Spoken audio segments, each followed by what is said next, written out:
As you know, California farmers have been struggling, especially with water. One family is trying to change all of that. The Lopes family has introduced a new method of farming to control weeds and fertilize, which reduce water usage by up to 2/3 and can yield 3 times the amount of rice on the same water. Today, I sit down with Christopher and Bruce Lopes, rice farmers in California. They will discuss how their new way of farming works and how others can follow.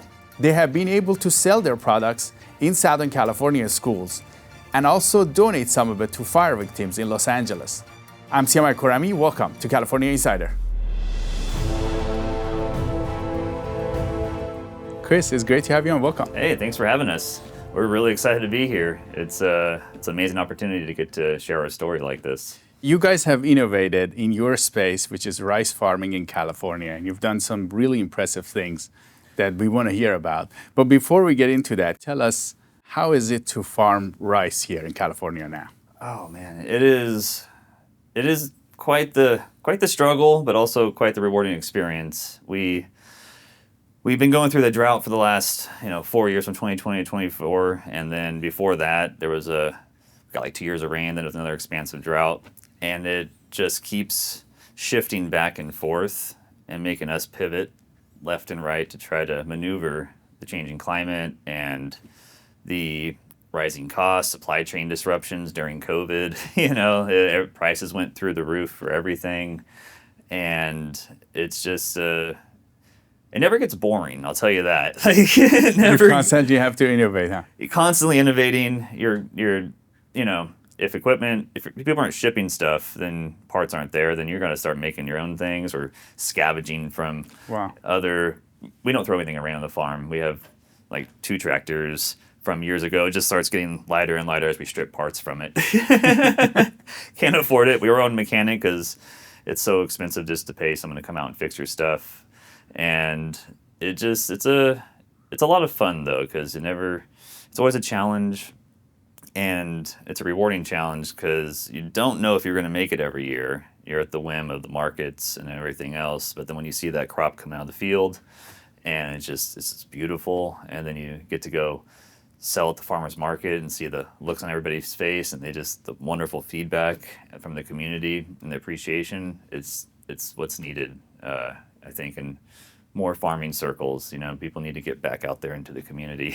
to go to the farmer markets, yes, and see people using their products. Yeah, and just build that relationship. That's what I like about the farming in California. And since we started doing the duck rice method and bringing our rice to market, it is just this beautiful connection with the community. Then they're so supportive, and we never thought it would be like that. We kind of just lived under a rock for a number of years, selling our rice to the commodity market, and it was a bit of like a detachment from the community, since we're not out there with them. It's just kind of on contract, and then it goes off into the ether. So somebody will come and pick it up, and then and it's just gone. Yeah, you don't even know where it goes or what happens with it.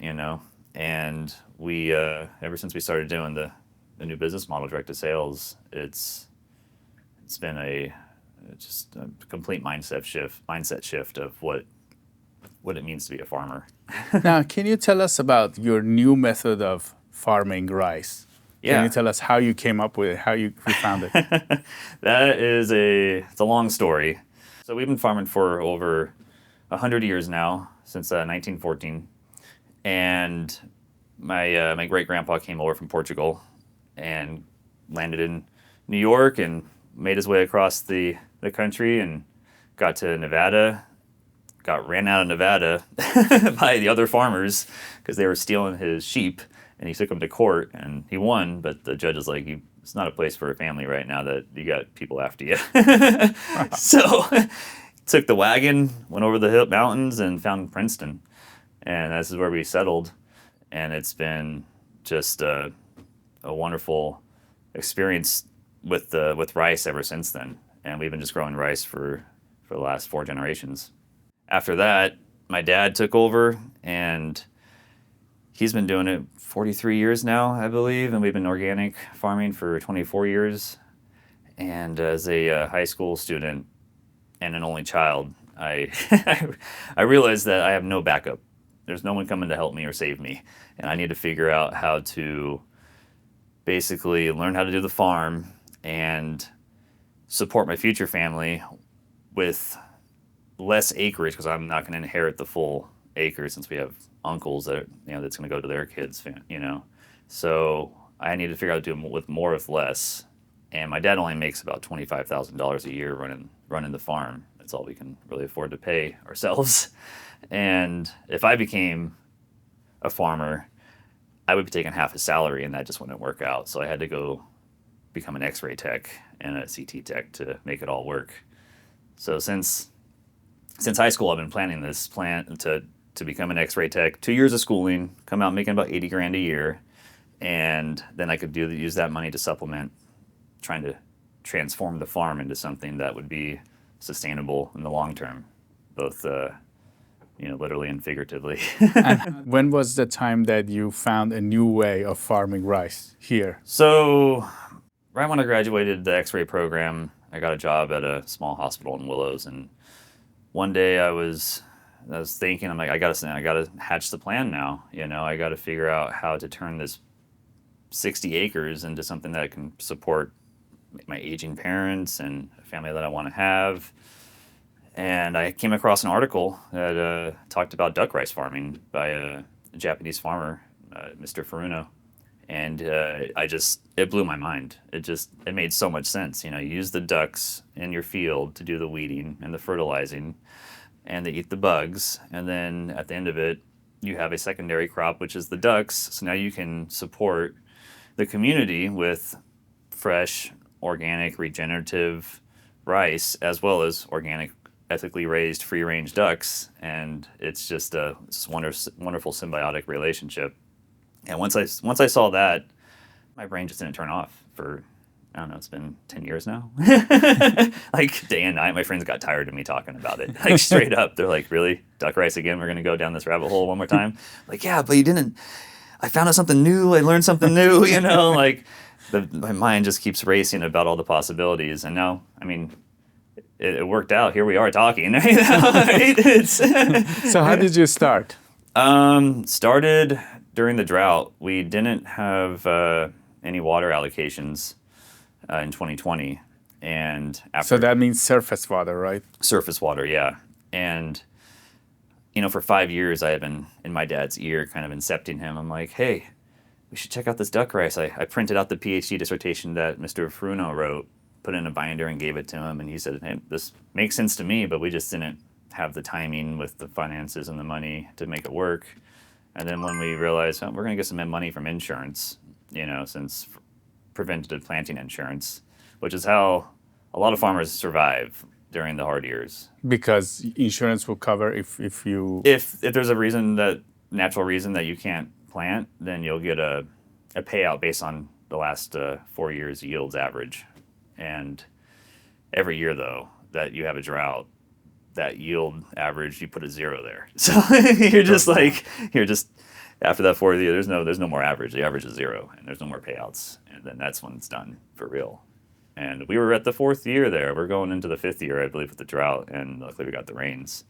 So yeah, it was just a Hail Mary pass. I was like, Dad, we got the time. We can fail this first year trying to make this happen, because we got some insurance money coming in, and we got to get it right the next year though. And so we bought some equipment from China, had it imported, and then we ordered some ducks from Metzer Farms down in Gonzales, California. The equipment got there in July, well after we needed it, and the ducks got there 2 weeks early. And we were just like, oh no, right out of the gate. It's just everything is off. We took an old semi-trailer that was turned into an office, and we got it for like $800. And I'm just like, my dad's like, that's our new duck shack. We're gonna put that in our field, and then build everything around it, duck pond, and we had a 17-acre field. We converted into 5 3-acre fields with a big old duck pond and irrigation system for recycling the water all around and everything. But because the ducks got there so early, we didn't. We were still tearing the floor out of that thing to try to get it ready in the middle of the summer. And that is just like symbolic of farming, honestly. It's nothing ever goes according to plan, and you just got to be quick to pivot and come up with a solution, because there's no quitting. There's no quitting. You don't get to quit. You just figure it out. So yeah, and it gets even better, honestly. You guys are just gonna be like, you guys are nuts. But so we get the ducks, and we're not ready, so we have to raise them in our garage. 180 ducks in our garage. 180 ducks in your garage. Yeah. You've never seen so many flies in your life. We were shoveling duck poop every day. And we had a tarp in there, and we'd roll it up, get the front end loader, we'd roll up like a big burrito and pull it out and go dump it and bring it back. And you're just pushing this thing, and you're just like right there from it. So we still had to develop and design the fields and build the levees and everything. So we're just scrambling to get that done. We finally got that all made, and when it's too late to plant anything, we couldn't really plant. So we reached out to Anson Mills, who gives out heritage grains to other farmers that want to try and bring back old grains into production. So we reached out to them, and they sent us some really short season rice, and that's when we learned there's something called upland rice, which is way different than lowland rice, how we farm the varieties we farm here in California. And it does not require that much flooding or flooding at That all. much water, right? Yeah, it's like a wet, dry type thing, or even drip. And we flood the field, make it a nice muddy slurry, and then we dragged a cedar across it, like a plastic thing, through the mud for like a day, creating these, and it would just drop the seed in a row, after we germinated it. And then we flooded it, waited 10 days, nothing grew. I'm just looking like, Dad, doesn't look like anything. Usually it's supposed to grow. Yeah, right? there should be some sprouting or something happening. How much water? It was, about 5 inches, 6 Okay. inches.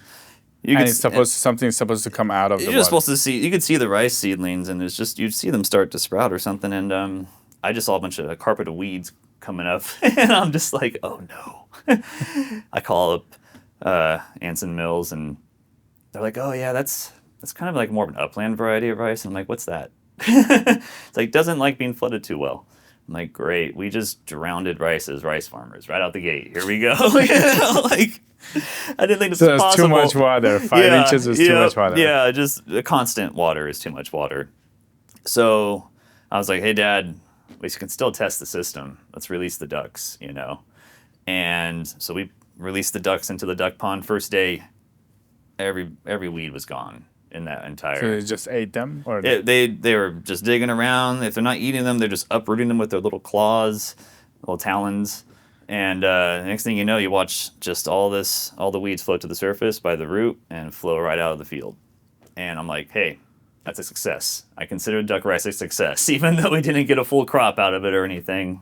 It works. They take care of the weeds really well. And then of course they're incorporate. They're fertilizing and the soil, so you're getting just nice healthy soils, and it just makes for, just a really neat and fun farming system. So that's how it got started. That was year one. and then so you didn't get any rice. Didn't get any rice first year, and what I like to call it is failing forward.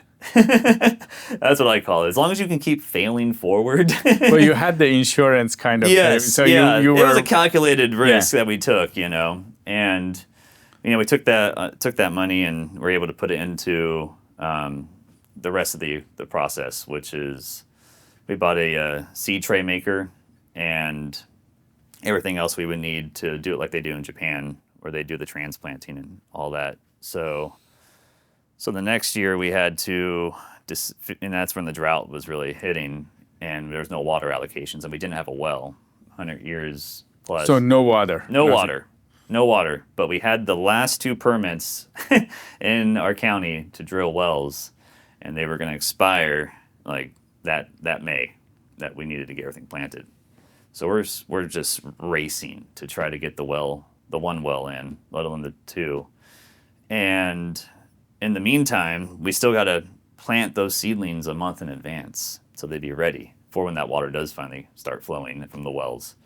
And to do that, you had to get really creative because there's a canal that runs right between our property, where the fields and our backyard is. And I was like, hey, Dad, the duck pond looks pretty flat. Like, what if we create a 1-inch deep pool in there out of some plastic and create a nice little border around the sides, build a drip system, and then we have a swimming pool over there, like an above ground one.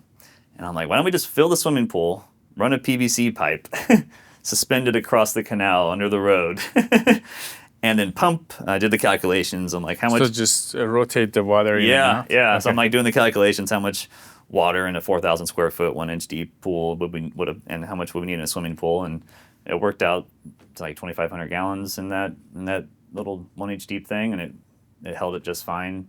And so we just pumped the water right out the swimming pool across into the manifold of the drip system, and that's how we got our start. Because that was the only way to get water.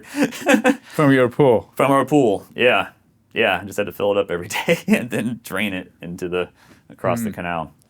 And you were filling it up from the well, or from our home well? From your home, okay. Yeah, just from with the hose. Wow, okay. My dad found some old PG&E line that like someone had just left on the side of the road, like 100 feet of it, just really high tensile stuff. And we got 2-inch PVC, some U-bolts, and then threaded the underneath that wire between the U-bolts and all the way across, hammered a steel rod under the road on the other side, and another anchor by the pool, and just it's still standing to this day. It's been 3 years. Wow. And yeah.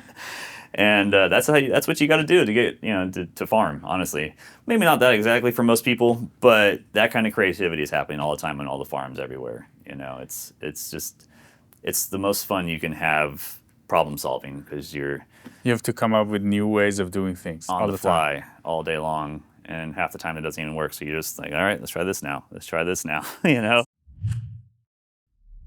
Our sponsor today is Shenyun. There's been some negative press on Shenyun recently. Shenyun's mission is to revive ancient and traditional Chinese culture.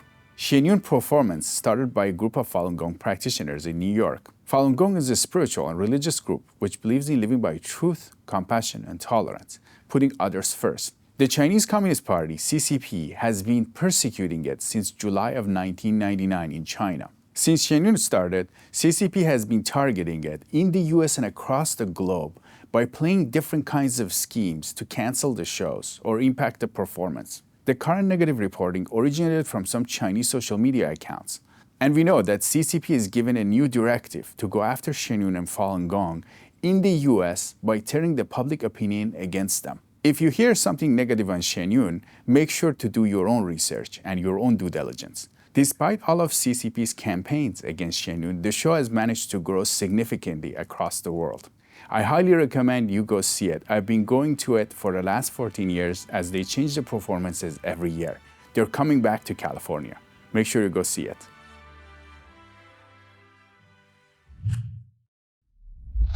So then what happened? We basically got the next round of ducks, and actually what happened was we got an old motor from a friend to run the well, and we thought we had the right horsepower and torque on that thing. To have the well feed the water instead of you guys using your pool. And we couldn't have been more wrong. So we spent a couple of weeks rebuilding this thing. We get it installed, pour the cement. We're doing it all ourselves. and basically, we have 2 days to get it planted before the insurance cut off, before your crop will count.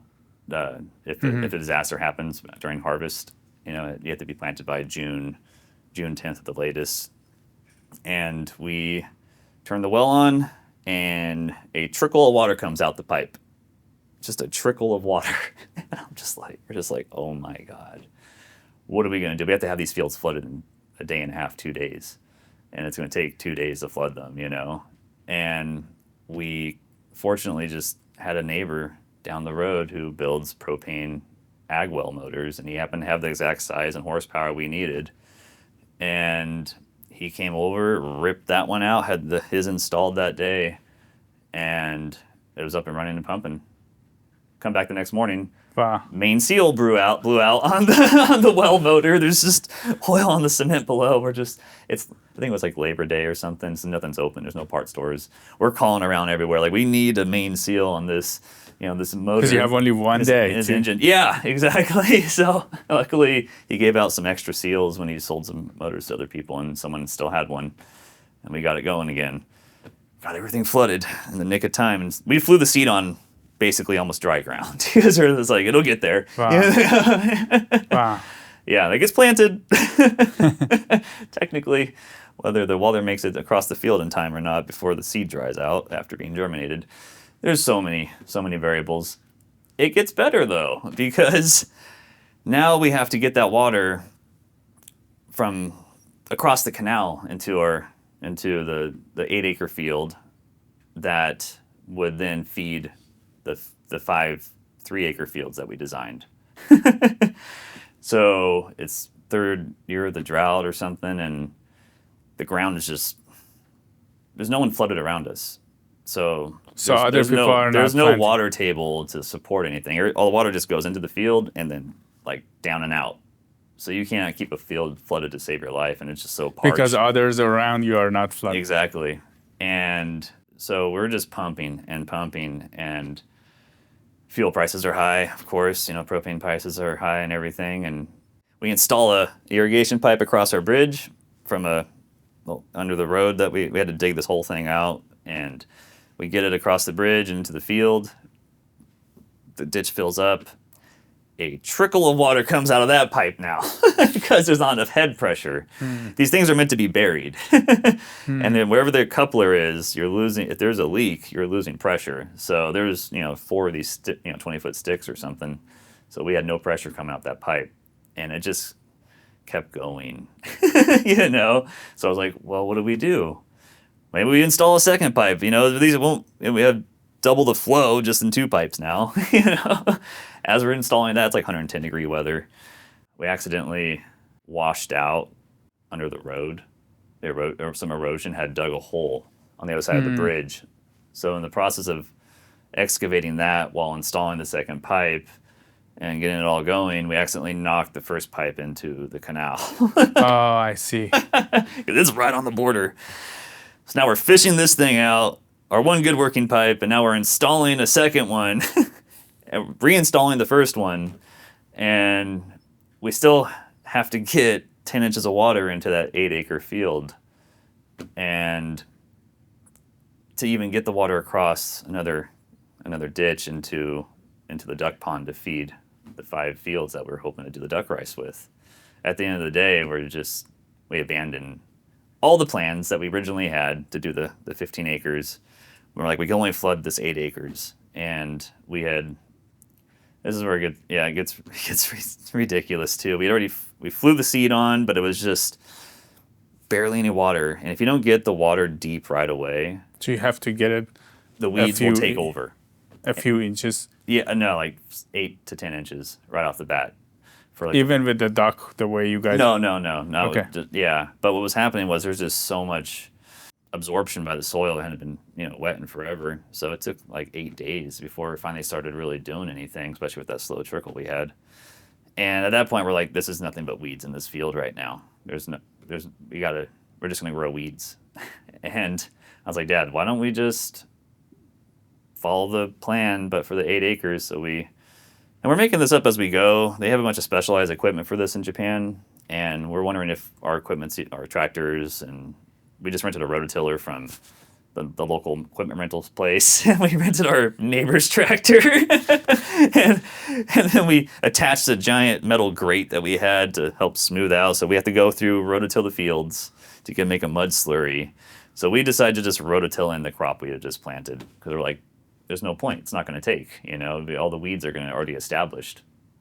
And what happened was we made this beautiful mud slurry. I thought all the rice was gone that we had originally planted. The weeds were definitely gone. And then we started transplanting all the trays that we had grown. And you transplant them when they're about 4 or 5 inches tall in the tray, and you kind of rip it out like sod, these little 1x2 strips.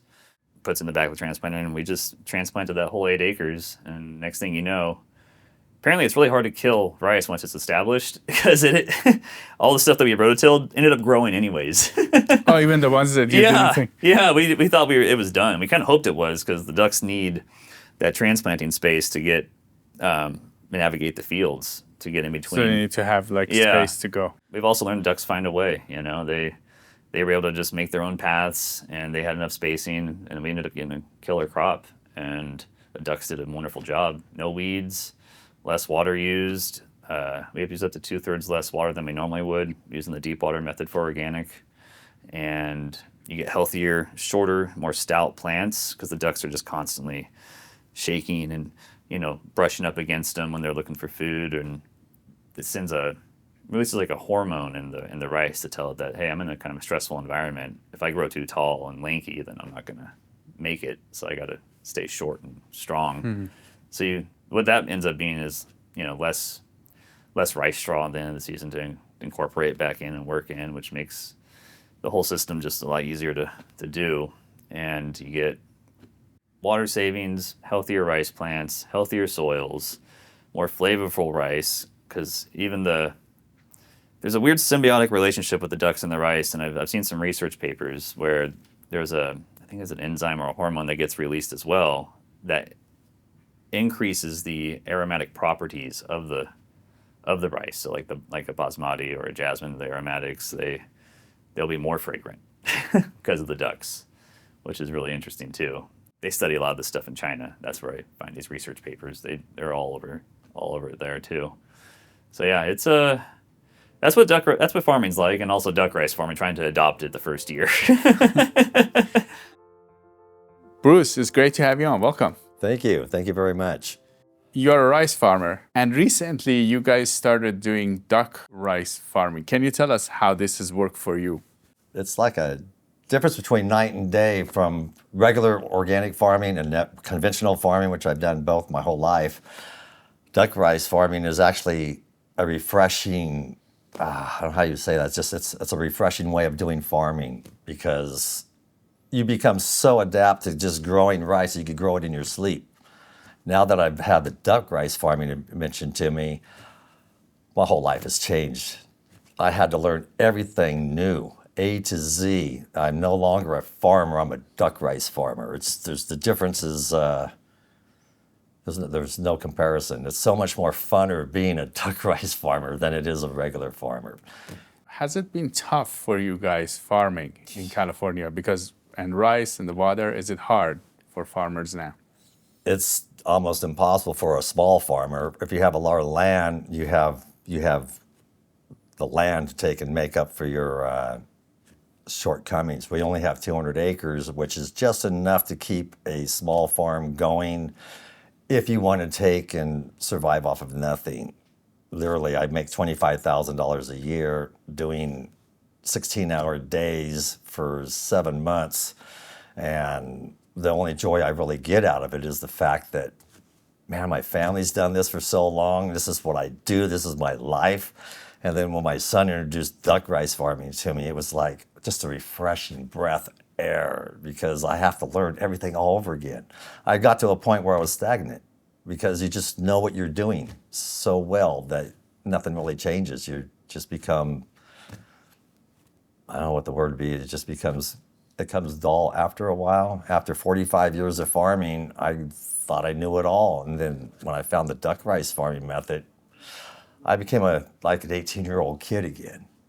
It was just exciting. New innovation, right? Innovation. And just the fact that you had to take and start from the beginning, you didn't know what you're doing.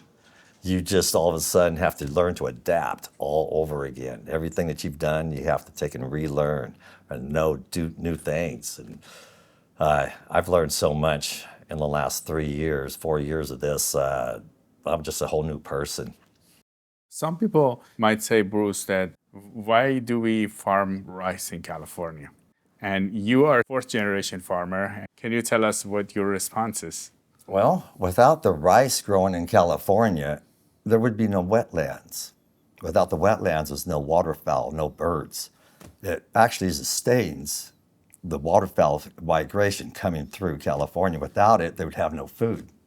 Also, by putting the water on the ground, it refurbishes the aquifer underneath because the water just doesn't dissipate going upwards, it also goes downwards too. So it's refurbishing our aquifer. We found that out, was it 2 years ago when we put in our well during the drought. There was no water. Our water completely dried up in our backyard. Never done that. Our Wooler Creek next to us dried up for 3 months. So we put in the well and we started doing the farming, and we found out that the aquifer was gone. There was no water underneath our land. So we were pumping water 24 hours a day trying to keep the rice fields full. So without all the rice in the land, our water would actually be less than what we'd have now. It literally replenishes our aquifers. We heard that because of the drought, half of the land was fallowed that was like producing rice. Yes. Did you guys see that in your community? It was completely around us. We have, my son does drone footage for ourselves, and you take the drone up and you can see for 100 square miles just barren land. But you look on the other side of the valley, on the other side of the river, because they have different water source than us. They get it from Oroville. We get our water from Shasta. Shasta was empty, no water in it. Nobody had water on the west side of the valley. Everybody had water on the east side of the valley. So you took the drone, barrenness, nothing, green, lush valley on the other side. And those people's water wouldn't disappear because their aquifer, their land was still full of water. Mine was disappearing overnight. If I shut my well off, my field would be dry in about 12 hours. Now, what was going on for you in your mind when you saw that during that time?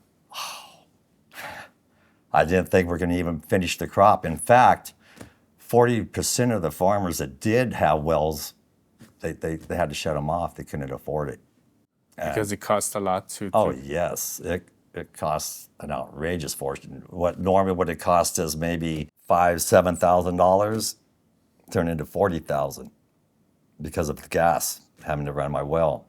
But I went ahead and did the book on it, functioning, wondering whether we should keep running the well and just give up on our duck rice and everything. And there's no way I was going to give up on the duck rice. So we just continued farming it and pushed through, made it through. And we actually got a beautiful crop of rice. We have our conventional rice, our organic rice. I call organic rice conventional now because I've been growing it for 24 years. It's conventional to me. It's the only way I know how to grow now. Is the quality higher from the duck rice? The duck rice was beautiful. Yeah, it's really hard. See, what happened is in California, we had a heat wave during that time, 115 degrees. And 95% of the rice in California that year was planted on time. Our duck rice was planted 3 weeks to 4 weeks later because of our timing. We're just learning. And all the rest of the rice in California turned out chalk. It was just like chalk. You couldn't even see through it. Normal, beautiful looking California rice is translucent, see-through, beautiful stuff, and it has a beautiful taste. That year, nothing was normal, but our duck rice turned out to be the best rice ever. Just the most beautifulest rice you ever seen. And now this method has been pretty good for you guys, right? Yeah. No, it's I want to keep expanding it to all of our acres. That would require a lot more ducks, though. But no, we found great success with it. During those other planting years, the fields got flooded that we didn't grow. I think it was this last 2 years ago, and they were just full of weeds. There's no rice in them, and the weeds were that tall, and this is natural. Natural, like just water. Yeah, there was more from water. seepage from the and I'm just like, well, it's gonna be a real test of the system next year when we got to plant rice in that field and see if the ducks can actually handle 10 billion weed seeds that we just grew. I'm not even joking. It's probably 10 billion now in that field. And they did a great job. The weeds never got established. In fact, we're just like, we need more weeds to feed these ducks because they. So they go, they eat. Yeah, the weeds. we walk them out in the mornings. And is there a lot of water? Like how much water do we you we get the ducks at 2 days old from Metzer Farms. Okay. They just come right in the mail in these little crates with holes in them and everything. We take them right into the duck shack, get the heat lamps going. After about a week, we introduce them into the water, get them used to it, get them putting the oil on their feathers and everything. How deep is the water now? Is it like at that point it would just be like an inch or two, and that's all we really need, just enough for the ducks to do their thing. That's all you need going forward, or yeah. We go before you would need 10 inches. 10 inches. So like you're going to save significant amount of water in this method, right? Absolutely. Oh yeah, and the month of water savings you get by growing all the starters, all the seedlings, that would have been 10 inches deep for a month before the water reaches the surface. And now we grow, you can grow 15 acres and 4,000 square feet, 1 inch deep versus 15 acres and 10 inches deep for a month. And wow. Yeah, so you get that month of water savings, and then you just raise the water as the ducks grow to about 4 or 5 inches at the deepest, and that takes a few weeks, like a month or two, and before you know it, you've saved a ton of water, and you're creating healthier soils and everything. A good steward of the land is putting back into the land instead of taking from the land. If you're a conventional rice farmer, which I was a conventional rice farmer for most of my life, but you're literally killing your land.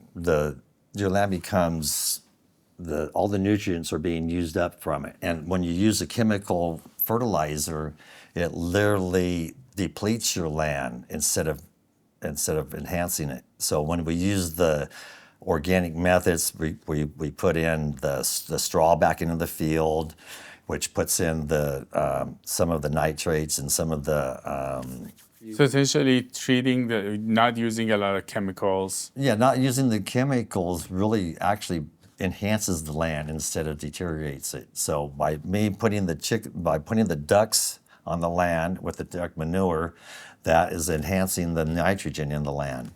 And normally the nitrogen comes from a chemical now, and that chemical literally depletes it. The quality of the rice is better. That's what everybody says. Obviously I'm biased, and it still blows my mind when people come up and say it's like that's the best rice they've ever had. And we sell it to school districts across California. We sell it to Lawndale, Unified Encinitas Union High, and it's their feedback has been just like the most heartwarming stuff. From the directors of nutrition there, they've said that the kids are throwing away less rice. During lunch, they're coming up asking like, what was that? Like, what kind of rice was that? We put at the farmers market. People are like, I've been eating brown rice for 30 years and I've never had anything like this. It's a revelation, is what they said. And I'm just, I went from growing rice, it goes off into the ether, like I said, and now it's just coming back to us as just the most heartwarming and generous feedback, and it's just inspiring. It is better rice, and I'm partially convinced it's because of the ducks. I want to believe that, and also just the love we put into it. I think maybe there's some of that going on too.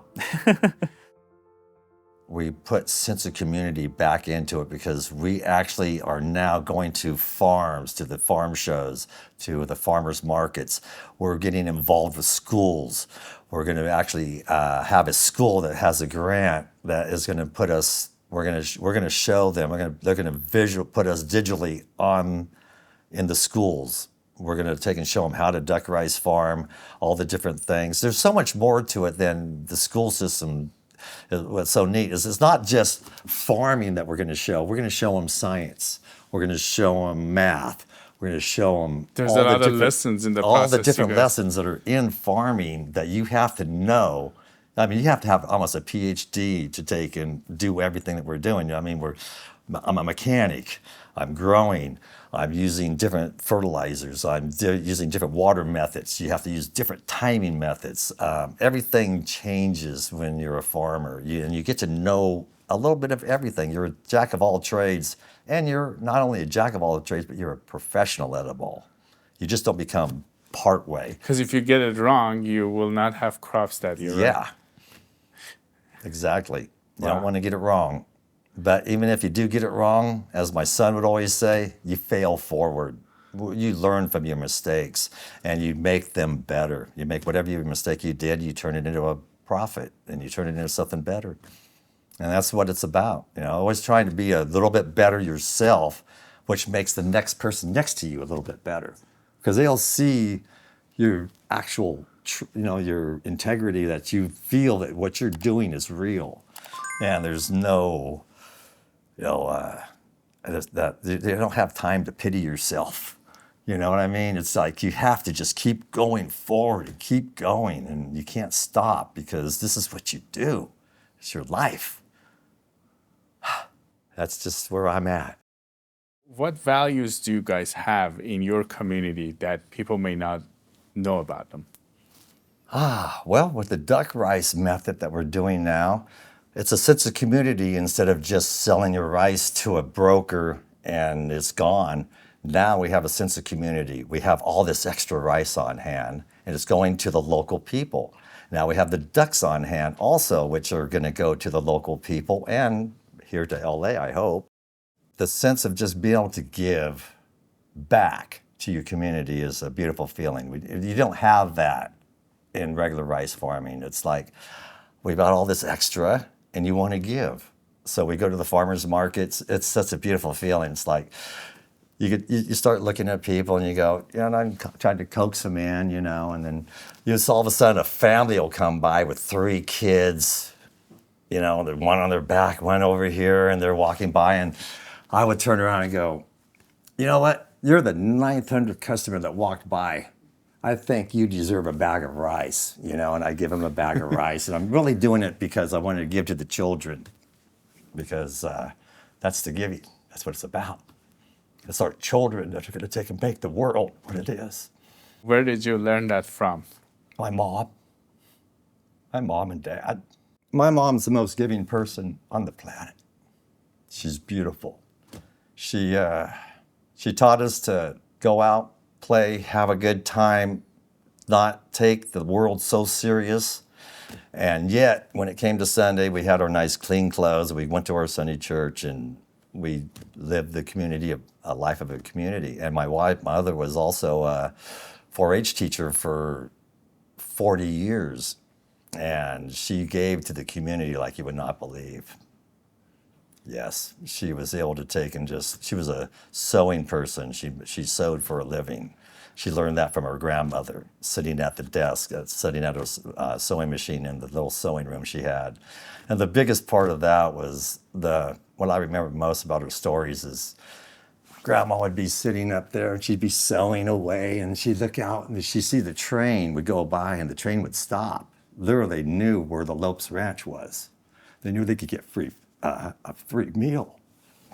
So she would take and she looked to see the person walking down the road, and she'd go to my mother and say, go get that chicken. And my mom would have to go catch the chicken, and then Grandma would take and wring his neck, kill it, and then Mom would take and have to pluck the whole thing. And by the time the person was walking down the road, back in those days, everybody wanted to give. Nobody worked for free. They wanted to do something. They didn't want a free meal. They wanted to work for what they did. But they're freeloading hobos that's going through the country. But they would stop, they'd come in, and Grandma would look at them and go, here you go. I don't just want a free meal. I want to do something for it. No problem. Go grab the axe, start chopping some wood. And by the time he was done chopping the wood, the chicken would be done, and she'd cook up some rice, and the guy would get a free meal. And well, not really free. He worked for what he did. So people knew your farm to stop by there and to people eat. Just transients passing through. Yeah, they'd walk 2.5 miles to get to us. That's where I learned learned to give. It was through my mom.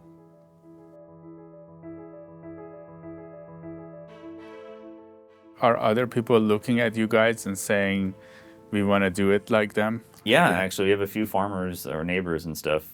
Everybody's just like, you guys are crazy to start with. Like, you're gonna raise what? Like, what are they smoking over there? And if and I've even heard stories of people at the there's a local brewery there, and someone walked in there and like, those Lopeses, what are they doing? It's obviously working though, is what they said. I overheard them saying, and the whole point was just to proof of concept as a farming system in California, and to get other people inspired to start doing it too. Because if we start saving, say, a half of the water because of this method, and there's another method I have that I've since come up with too that doesn't require the ducks per se, if you don't want to commit all the way. Either you can now grow twice as many acres of rice with the same amount of water. Yeah, exactly. Or other crops, or it's just the local area, or it just kind of comes down and everybody has water down here now, and it's not just as big of a fight. And if we can get more people doing it, I believe it'll start changing the industry and people's mindsets, and it's already begun with a couple of our neighbors. They wanted to do 40 right off the bat, 40 acres, and we're like, whoa. 3 is a lot to start if you have no system in place. And like, you're gonna need 4,000 ducks to begin with.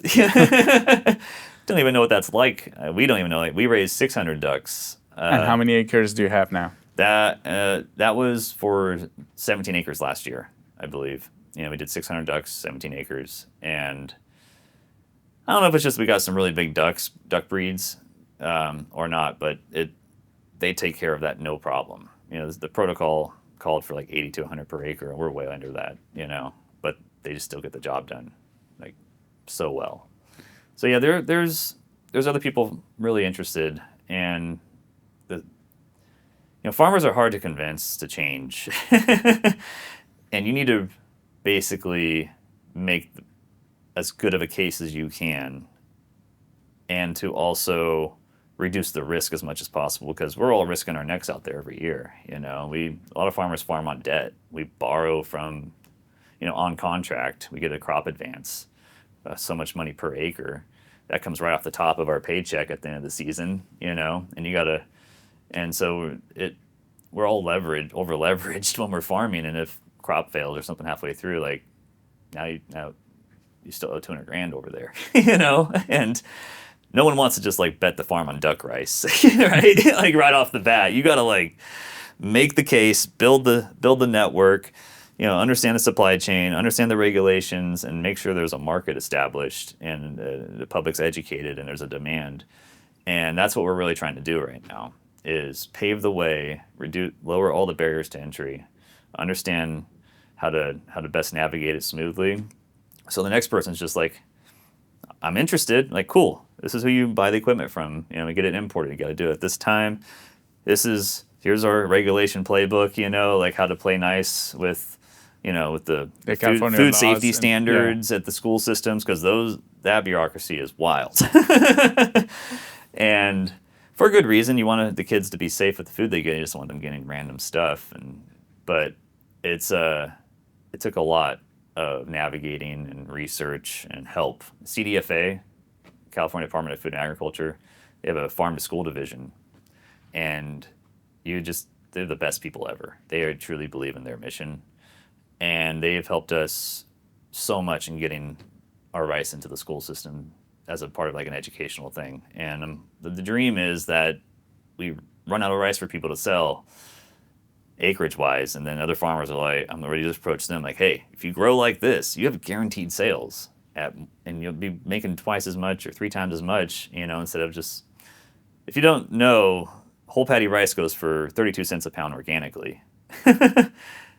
And the margin, you're looking at like probably 5-6 cents of profit off of that. That's unmilled, of course. And then as soon as it goes to you're paying $3 a pound you know. But the farmer isn't seeing any of that. There, it's The distribution system takes the... takes the rest. Yeah, there's no.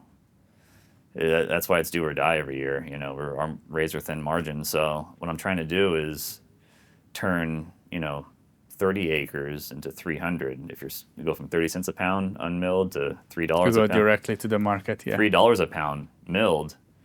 Now your 30 acre farm is a 300 acre farm, like financially, like profit wise.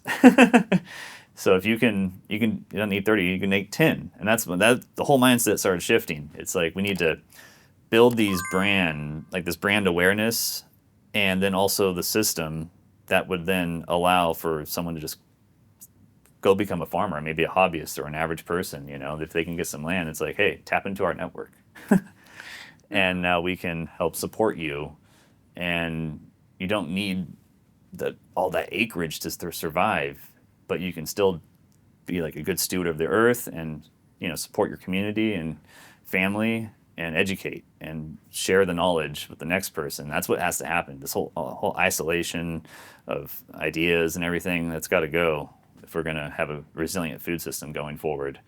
And it's the only way forward I see is just complete collaboration at every level, and everybody just building the sense of community. Because if the food ever ran dry, you have 3 days of food in any town. If trucks stop coming, right? If your power goes out, I don't care how much food you saved up, hoarded, it's gone the next 2 days later, like a week later, once it's not cool enough anymore, you know. And we need these localized, a little like microcosms of just really well established and supportive communities between farmers and the people to understand the humanity of it all, because there's always that detachment from everything. Do you have a message for Californians? Duck rice farming is a new way of learning to grow and become a better sustainable farmer, better practices, the less water use. We actually use a half to two-thirds less water in our fields doing the duck rice method. So that during the drought would have been just a huge savings. You could actually grow 3 times the amount on the same amount of water. So you've just increased everybody's, the use of water in California could go elsewhere at that point.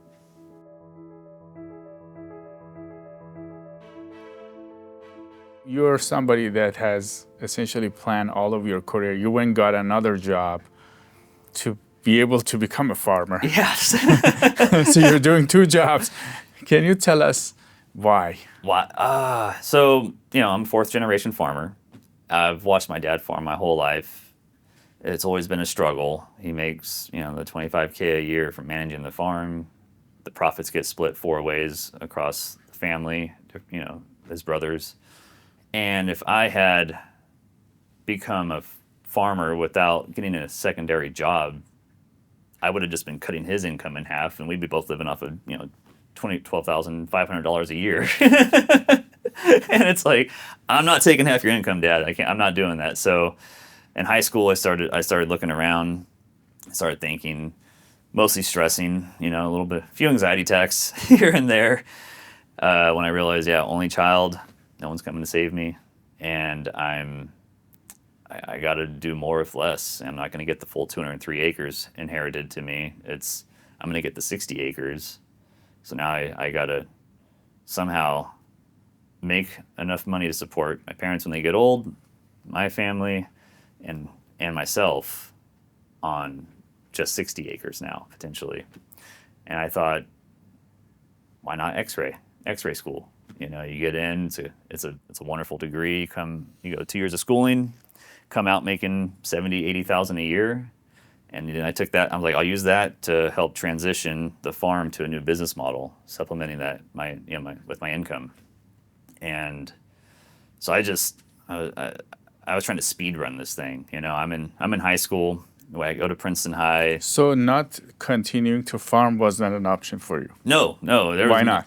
So my dad, He'd tell me growing up, he's like, there's not going to be a farm here when you get older.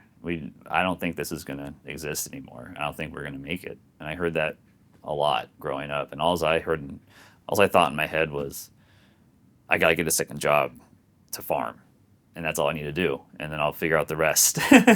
Because after 4 generations and seeing the passion and all his hard work, there's no way I was going to let it fail. There's no way. It's inspiring. It's an inspiring person. And wasn't going to happen under my watch. Sorry. But yeah, I just wanted to see it succeed. I want to see all that hard work supporting us not be in vain. And to let the public see, the beauty that he has to offer through his philosophy on farming and life and just the wisdom. It's sorry. From what I gather, you are innovating in the farming space to let it survive and thrive, because there's some strong values inside this farming community that you grew up with. Can you tell us about these values or what you saw that you want to save it? Yeah, my dad is a saint. He's just the most honest, caring person, and that goes across the board for everything he does with farming and just the integrity he has. And I just felt that innovation was out of necessity to allow the philosophy that he has to thrive and survive and make it out into the world so that people can see him lead by example with his beliefs and everything. Just the generosity, the guy would give you the shirt off his back in a heartbeat, and in a rainstorm, and I just wanted to make sure that more people got to experience that. And it just so happened that doing the duck rice farming method was able to wrap all that into one thing, because you're not only doing right by the environment, by your community, and you're able to give back in so many different ways with this farming system. But you get him out there, just giving hugs at the farmer's market all day, and sharing his smile, and just he's not afraid to just go down the rabbit hole with people and just get them thinking and excited about life, about our place in the universe. And even though there's a lot of negativity out there in the world, he always tries to see the positive in everybody and everything. And it just needed to get out there. So so what happened was my whole plan was, I was so naive. I thought, I'm just going to get my rice on a shelf and it'll be done, and it's over. My dad will know that the farm will last into the future. Little did I know that I needed my rice on like 10,000 shelves. That was just the beginning. And so we just had to keep growing and keep spreading the word. And it just it became a whole different, wonderful creation that I never anticipated. And now we got to write these wonderful articles in a local magazine telling our whole family history. Now that's in publication, and we open source the entire process too. So that was the other thing. People were telling us, you got to patent this idea. People are going to steal this idea. I'm like, good. That's the point. In fact, I'm going to write an article with pictures and everything and tell you exactly how to do it so you can know it's possible and that you can go do it. And that's his philosophy all the way. He instilled that in me. There's no... To help other people. To help other people and help Is that common in the farming community? Yes and no. There's always a percentage of people that, aren't as generous. And we're probably like pathologically generous is what I would say, and pathologically optimistic. Like, it's to our detriment. We just believe it's always going to work out, even though everybody's looking at like, there's no way forward, man. But also, it's like we give so much, and we don't understand how much we chose to give, and people look at us like, you're insane. Why are you doing this?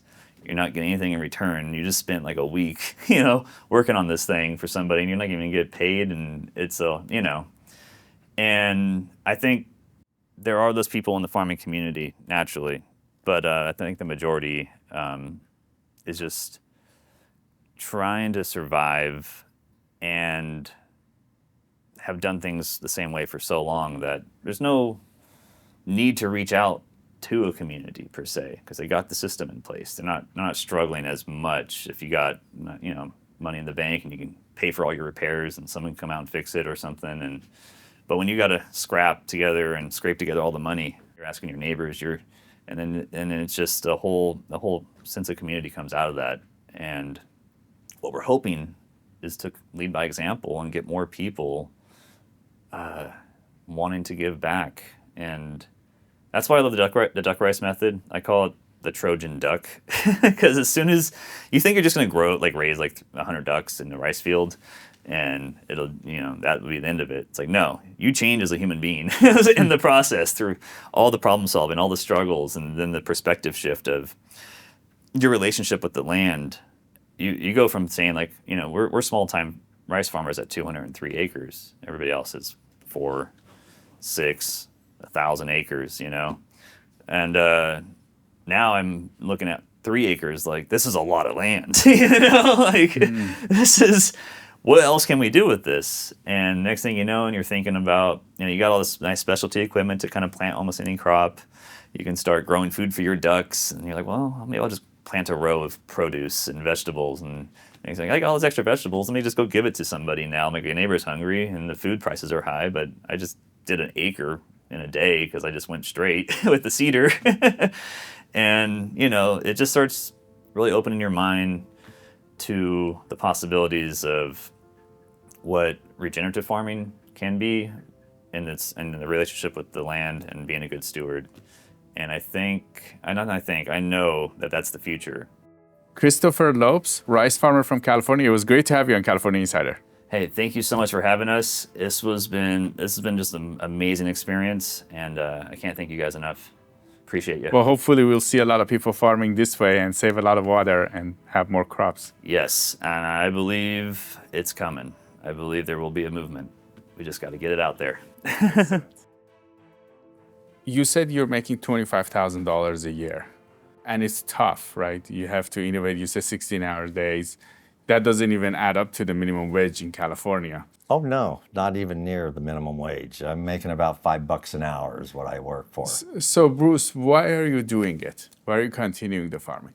It's what I know. It's what I do. It's just who I am. It's been in the families for 114 years. And by golly, I found out when I was about 14 that I had a knack for fixing things.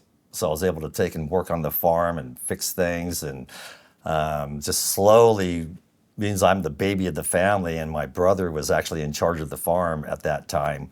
I slowly learned his methods, and then from there, it's like, I don't know, I just took over. It was like, just became part of me. I wanted to know everything about it from A to Z, especially when it came to farming the rice and taking it out of the field was such an experience to take and feel, because my brother, he's like on the harvester and he's just looking ahead of him. He's got to concentrate. The header's got to be the right height, the right distance of the reel, the right speed, and the whole consistency. You also have to make adjustments the whole time to take and keep your rice from breaking. And the whole purpose is to get whole kernel out of your ground and not break it. So I became obsessed with just being that person who could do that.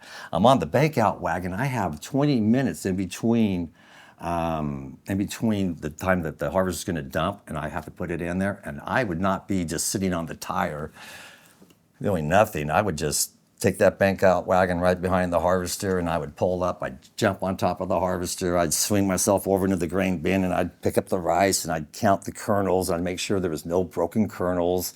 And then I'd go up from there. I'd jump out the other side, and they have the straw walkers, which separates the rice. I'd open up the door, and I'd grab a handful up, and I'd count the kernels that are on it. If anything was still left on the head, I would get off the harvester from there, get into the field and get behind the harvester and spread the rice out, clean it all up, and clear out an area. Then you count the grains on the ground.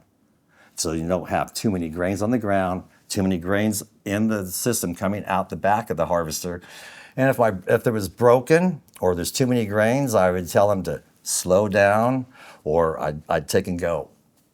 I went like this, broken, you got 5, you need 3. So my brother would make the adjustment, slow down the harvester, do what he needed to do. And from there, I just proceeded to go up and up and up when it came to the whole kernel. I was pulling out just 4 years ago, it's called a 7072, which is not even in the market. You can't even mill the rice to do that, is what I've heard. So I've got these outstanding record of being one of the best at keeping the whole kernel. Bruce Lopes, California rice farmer, it was great to have you on California Insider. Oh, thank you. It was a pleasure to be here, and I wish that all the other farmers will take and see what we're doing and realize that we're a good stewardship for the land. Let us know what you think of this innovation in California rice farming. You can always reach out to me at siyamak@californiainsider.com or comment. We always read all of your comments and emails. We'll see you next time.